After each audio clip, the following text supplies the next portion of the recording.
तो जय हिंद, नमस्कार साथियों, वेलकम है आप सभी का आपके अपने यूट्यूब चैनल लक्ष्य एजुकेशन पोर्टल में।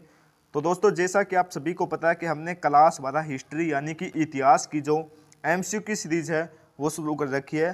तो दोस्तों, आज है हमारी इतिहास की तीसरी सीरीज और तीसरा ही अध्याय है बंधुत्व, जाति तथा वर्ग। दोस्तों, आज हम इस चैप्टर के लगभग 25 एमसीक्यू क्वेश्चन इस क्लास के अंदर करवाने वाला हूँ, जो कि आने वाली बोर्ड परीक्षा के लिए बहुत ही ज़्यादा महत्वपूर्ण साबित होने वाले हैं। तो आपको ये क्लास है वो लास्ट तक देखनी है और लास्ट के अंदर आपको कमेंट सेक्शन के अंदर बताना है कि आज आपने 25 में से कितने क्वेश्चन हैं वो सही किए। अपना नाम और अपना स्कोर है वो कमेंट सेक्शन के अंदर बताना है। तो चलिए शुरू करते हैं। तो देखिए, पहला क्वेश्चन है वो क्या कह रहा है कि महाभारत की रचना किस भाषा में हुई। तो ऑप्शन नंबर पहला है Pali, option number B Prakrit, option number C Hindi, option number D है संस्कृत। बताओ महाभारत की रचना किस भाषा में हुई। तो बिल्कुल इसका राइट आंसर हो जाएगा ऑप्शन नंबर डी, यानी कि संस्कृत में हुई है। और ये महाभारत की रचना किसने की थी, तो वो हो जाएगा वेद व्यास जी ने की थी। नेक्स्ट क्वेश्चन देखिए, दूसरा क्वेश्चन क्या कह रहा है कि पुराणों की संख्या कितनी है। तो ऑप्शन नंबर पहला है 16, option number B 17, option number C 18, option number D है 19। बताओ पुराण है उनकी संख्या कितनी है। तो बिल्कुल दूसरे का राइट आंसर हो जाएगा ऑप्शन नंबर सी, यानी कि 18 है वो हो जाएगा। नेक्स्ट क्वेश्चन देखिए, तीसरा क्वेश्चन क्या कह रहा है कि श्रीमद् भागवत गीता के महत्व पर किसने अपने विचार है वो व्यक्त किए थे। तो बिल्कुल पहले ऑप्शन नंबर पहला है Mahatma Gandhi, option number B Vivekananda, option number C Bal Gangadhar तिलक और ऑप्शन नंबर डी है इनमें से सभी। बताओ श्रीमद् भागवत गीता है उसके ऊपर अपने महत्व पर किसने है वो अपनी बातें रखी थी। तो बिल्कुल इसका राइट आंसर हो जाएगा ऑप्शन नंबर डी, यानी कि इन सभी ने, महात्मा गांधी, विवेकानंद जी ने और बाल गंगाधर तिलक ने, तीनों ने ही अपने विचार रखे थे। नेक्स्ट क्वेश्चन देखिए, चौथा क्वेश्चन क्या कह रहा है कि मनुस्मृति के रचयिता कौन है।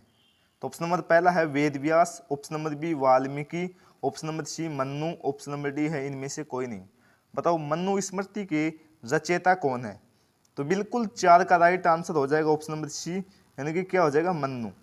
मनुस्मृति, मैनु और मन्नु, ऐसे याद कर लेना।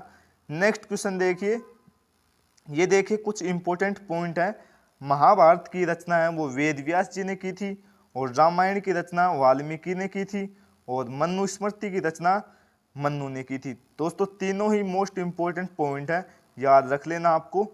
नेक्स्ट क्वेश्चन देखिए, पांचवा क्वेश्चन क्या कह रहा है कि मनुस्मृति के कितने कितने प्रकार के विवाह का उल्लेख किया गया है। यानी कि मनुस्मृति के अंदर कितने प्रकार के शादी का उल्लेख किया गया है। तो ऑप्शन नंबर पहला है 4, option number B 6, option number C 8, option number D है 9।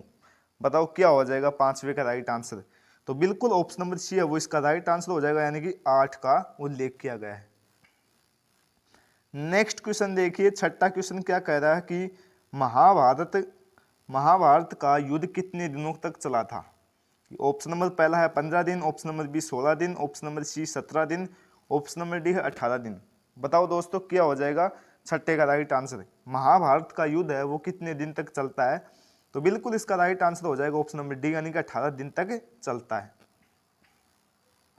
नेक्स्ट क्वेश्चन देखिए, देखिए दोस्तों महाभारत का युद्ध कौरवों और पांडवों के बीच हुआ था और लगातार 18 दिनों तक चला था और इसमें पांडवों की है वो जीत होती है। नेक्स्ट क्वेश्चन नेक्स्ट देखिए, नेक्स्ट क्वेश्चन क्या कह रहा है कि महाभारत किसने लिखा। तो ऑप्शन नंबर पहला है Manu, option number B Valmiki, option number C Ved Vyas, option number D है कौटिल्य। तो बताओ क्या हो जाएगा। तो महाभारत किसने लिखा था। तो बिल्कुल अभी अभी हमने चर्चा की थी, तो वो हो जाएगा वेद व्यास जी ने लिखी थी। नेक्स्ट देखिए, आठवां क्वेश्चन क्या कह रहा है कि महाभारत और पुराण में मथुरा के शासक वंश को क्या कहा जाता है। तो ऑप्शन नंबर पहला है Puru, option number B Yadu, option number C Truvas, option number D इनमें से कोई नहीं। बताओ क्या कहा जाता है। तो बिल्कुल आठवें का राइट आंसर हो जाएगा ऑप्शन नंबर बी, यानी कि यदु कहा जाता है। और दोस्तों ये क्वेश्चन है वो मोस्ट इंपोर्टेंट क्वेश्चन है। आगे देखिए, नौवां क्वेश्चन क्या कह रहा है कि प्राचीन भारत के महाकाव्य का नाम है? तो ऑप्शन नंबर पहला है Mahabharata, option number B Rigveda, option number C है मनुस्मृति और ऑप्शन नंबर डी है इनमें से कोई नहीं। बताओ क्या हो जाएगा 90 का राइट आंसर? तो बिल्कुल 9 का राइट आंसर हो जाएगा ऑप्शन नंबर ए, यानी कि महाभारत हो जाएगा। ये देखिए महाकाव्य 2 हैं और वो है महाभारत और रामायण। 10वां क्वेश्चन देखिए कि रामायण की रचना किसने की? तो ऑप्शन नंबर पहला है Manu, option number B Valmiki, option number C Vedvyas, option number D इनमें से कोई नहीं। बताओ रामायण है उसकी रचना किसने की थी? तो बिल्कुल 10 का राइट आंसर हो जाएगा ऑप्शन नंबर सी, यानी कि वाल्मीकि ने की थी। वाल्मीकि है वो इसका राइट आंसर हो जाएगा ऑप्शन नंबर बी, 10 का राइट आंसर हो जाएगा। नेक्स्ट क्वेश्चन देखिए,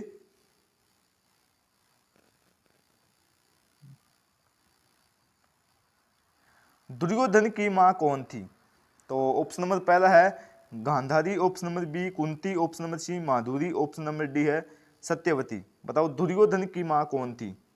तो 11 का राइट आंसर हो जाएगा ऑप्शन नंबर ए, यानी कि गांधारी थी, वो दुर्योधन की मां थी। नेक्स्ट क्वेश्चन देखिए,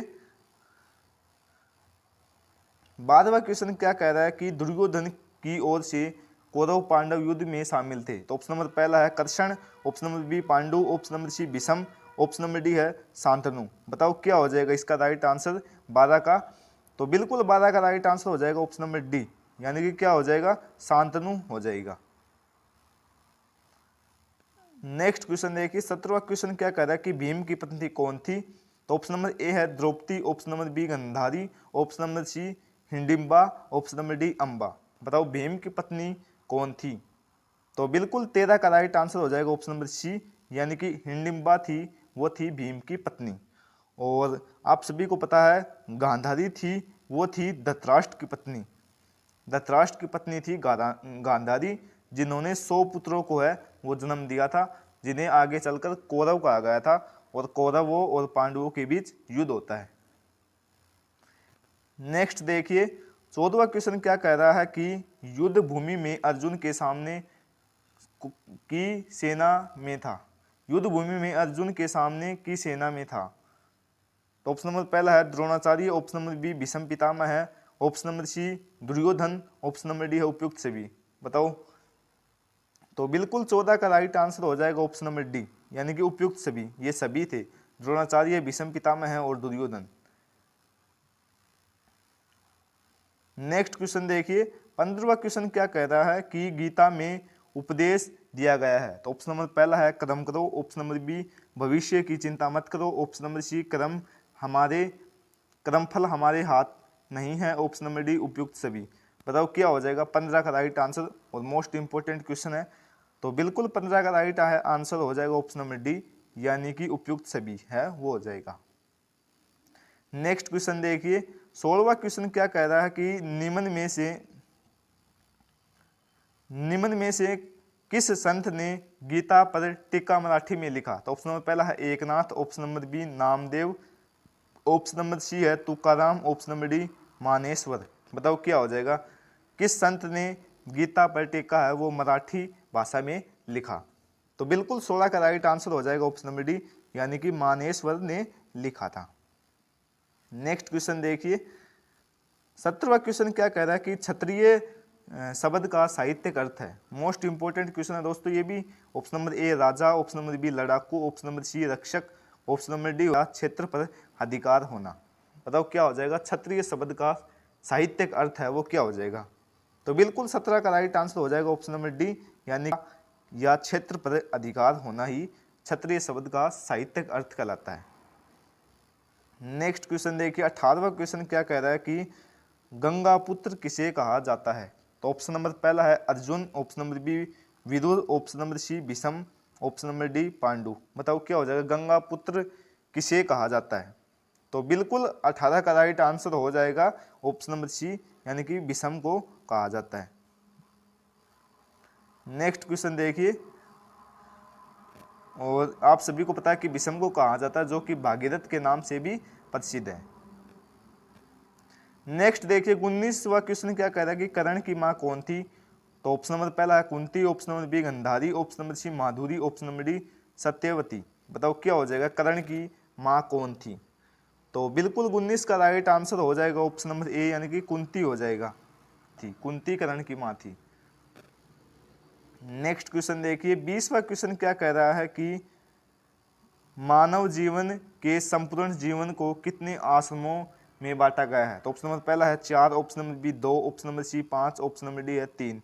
बताओ मानव जीवन के संपूर्ण जीवन को कितने आश्रमों में बांटा गया है? तो बिल्कुल 20 का राइट आंसर हो जाएगा ऑप्शन नंबर ए, यानी कि 4 भागों में विभक्त किया गया है।